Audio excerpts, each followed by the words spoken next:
Guess where that is, looking at the picture? I think it's a great picture depicting what's going on in this city.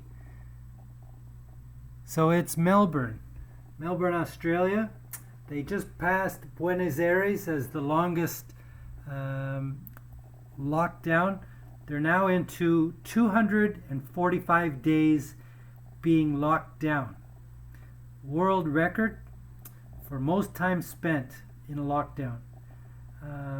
I've been following Australia quite a bit. There's a gentleman from Rebel News.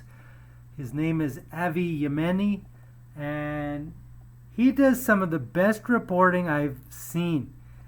Admittedly, he gets in there and mucks it up and is not afraid of the police, and oftentimes ends up getting arrested or being threatened with arrest. I should qualify that. But good for him. This is what reporting should be. But very few journalists do it nowadays. All of them just go along with what they're told by their bosses. So you want to really get good reporting from people like him. It's too bad he's not. Well, I guess if he was like that, he wouldn't be hired by the big guys. But he just does some great reporting. So this website I looked at to get some stats. 1,220 new locally acquired cases in Victoria. 476 in hospital battling the virus. No, 476, is that what I said?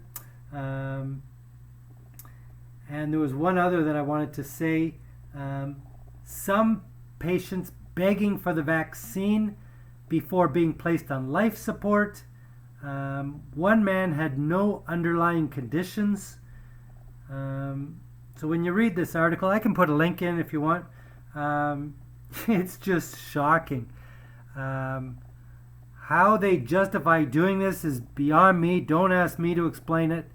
I listen to Paul Murray, his podcast occasionally, and he was saying what a great job they were doing, and I do not hear that from him now. I think it's shocking what they've done down there. They say they're a democracy, but I don't think anyone believes it anymore. Some of the things they've brought in and done is just beyond imagination.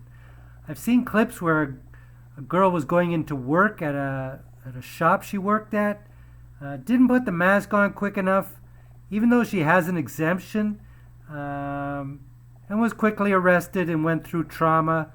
If I find that link, I'll put it in too. It is just horrifying, some of the things I've seen down there. I've met a lot of people from Australia, and they are some of the greatest people you ever want to meet. Really fun, really clever. But there are downsides too, which I won't mention because it's not the point of this video. But there are some failings, some lackings in Australia and their people. So this is quite a shocking turn of events to be gone this long with a lockdown. And if you want something compared to, think of Sweden, who decided not to lock down at all. So there's your two extremes, right? Australia and Sweden. Which would you prefer? That would be a great question, a discussion question. Which country or which method of dealing with the virus would you prefer to be living in? I must say, if I was given the choice, I would pick Sweden. They placed more emphasis on personal responsibility. Instead of going around locking up every person who was walking or exercising, this just doesn't seem to be the way we are meant to live in a world. But everything is crazy nowadays, and it reminds me of the book I read by a Spanish writer, one of the great books I've ever read, Upside Down.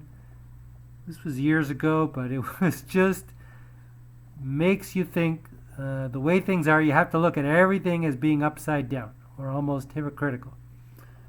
So there you go, 245 days in lockdown. Could you survive it? You shouldn't have to think like that, but that's the way we are nowadays.